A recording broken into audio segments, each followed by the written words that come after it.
Hola, mis amigos. Feliz 6 de Mayo. Since I wasn't here for Cinco de Mayo, because I was at my Google Docs training and my Google Plus tools and all of that training.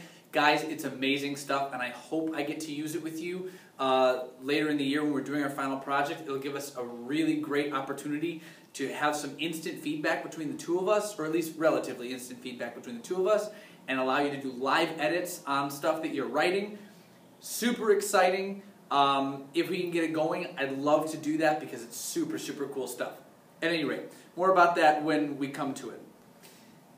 Over yesterday and today, a lot of stuff has gone down in this book, and so I won't have time to talk about all of it in this discussion because some of it got covered Mr. Shermer yesterday, but I did want to put my thoughts on some of the stuff that you guys probably talked about, and I did that down below in writing, so you can check that out down there along with your Firestarter, along with from yesterday and today, along with all the potential vocab. I gave you some links to some music videos of some of the music that's been talked about in this book, just because there's been a lot of it, and I want you to kind of get a sense of the tone that this author is trying to create using even the music, even though the music is not fully present, the mention is. What else did I give you? Your homework. A lot of potential vocabulary. I think I already said that. Just a bunch of stuff. Look in the post below, as always, and you should be in good shape. A couple things I do want to mention, because today's Firestarter had to do mostly with this sense that, you know, when we feel out of control, what do we do? And why do we do it?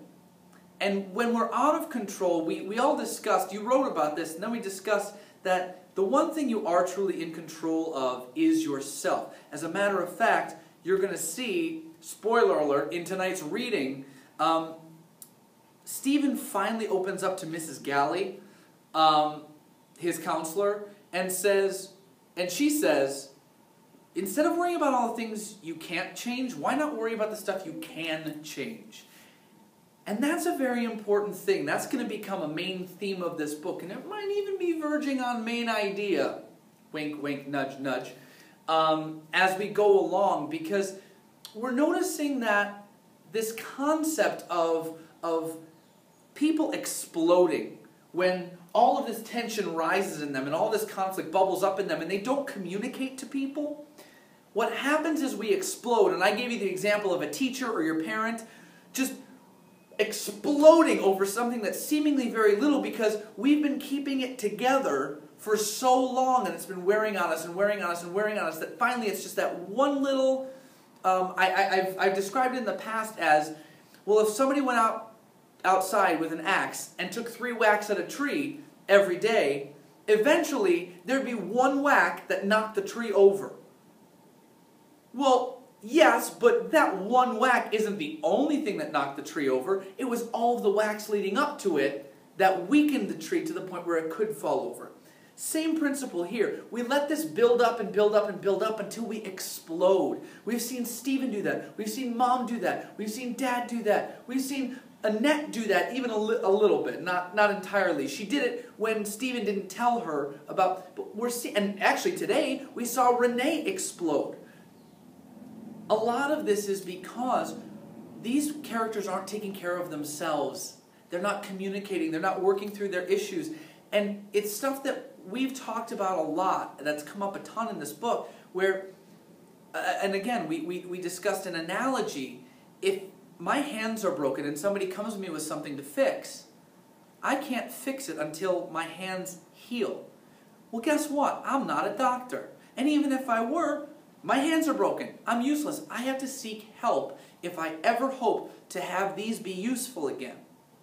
Similarly with us, we saw Dad lose it after Stephen lost it. And we saw Dad admit, you're right, I haven't been the person I was supposed to be. I haven't been responsible. I haven't been taking care of you. I haven't been taking care of other people because I can't handle this. And I haven't been talking about it. And that's why, again, I keep coming back to it. You need to have these things in your life. As a quality reader, you are getting all of this hypothetical experience about what happens if you don't take the time to work through and communicate and connect with people and allow them to help you. That was a big thing, a big thing. And, by the way, Stephen does show glimpses of it. He asks his guidance counselor for help twice in the stuff that you read today. Twice. Once to be the go-between between him and his mom over his grade, and the other time it's because he finally actually opens up and starts talking about all the stuff he's dealing with, and that's when she's finally able to give him the advice, hey, look at the things you can change. He says, I can't believe I didn't think of that. See, we wind up setting ourselves up for either success or failure by our actions and by our inactions. See, actions and inactions both have consequences. We need to remember that as we live hypothetically through the characters in the world of this book. One last thing.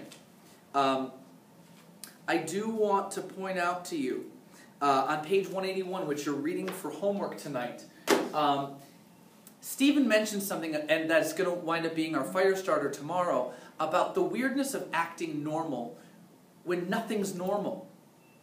We saw Renee explode for it. We saw Stephen explode for it. We saw Annette, Dad, Mom, all explode because they're just not normal, but they're trying to pretend that they are, and that can get exhausting. Again, I'm going to say to you, there are people in your life who you can be real with. If you don't use them as resources, your parents, your siblings, your friends, your teachers, your guidance counselors, if you don't use them as resources, you wind up exploding. And then you can't help anybody. They can't help you. You've alienated them. It's a mess. I'm not saying run up to the rooftop, shout your problems out to the masses, but find the people in your life who you can talk to and talk to them. Use the outlets like Stephen is with his drums and his journal. Sure, find an outlet. That's great. But also communicate, because that's even better. That allows you to talk to somebody who's on the outside of your conflicts. Remember, when we're on the outside of our conflicts, it's a lot easier to look back at them and say, oh man, I should have done this. Oh man, I learned this. But when we're in the middle, we can't think clearly. Somebody on the outside of our conflicts can. It's worth giving it a shot. Communication. Allow somebody to understand you so they can connect to you, so they can make a real, lasting, communicative impact on your life. That's the goal here. Don't forget, I'm checking organizers tomorrow. Please be prepared with all of your chapters, yes, including Fear Gum Candy, which is your homework tonight to read. For Wait What Just Happened, I need at least 3 main events, or major events in the life here. Okay, remember, event 1 was fever. Event 2 was Jeffrey's diagnosis. Event 3 was this fever and infection that he got that pulled Stephen out of the dance. 4 was Dad. The conflict isn't Dad. The major event is the financial crisis, but it's revealed to us when Dad is crying over the bills on the table. The 5th one is Stephen's report card and the fallout it creates. Because remember, he had that big argument with Dad, that big discussion with Mom, a whole bunch of this stuff that came out of that. So that was another major event for the family because it's a result of Jeffrey's illness. Keep plugging away. Make sure you're working on those fire starters as well, because that's due Friday as well, and that's one of only 2 project grades you've got for the first 5 weeks, which are coming to a close at the end of next week. Keep all this in mind. Keep plugging away. Guys, thank you for all of your hard work. Let's finish this year off right. Have a good day. See you tomorrow.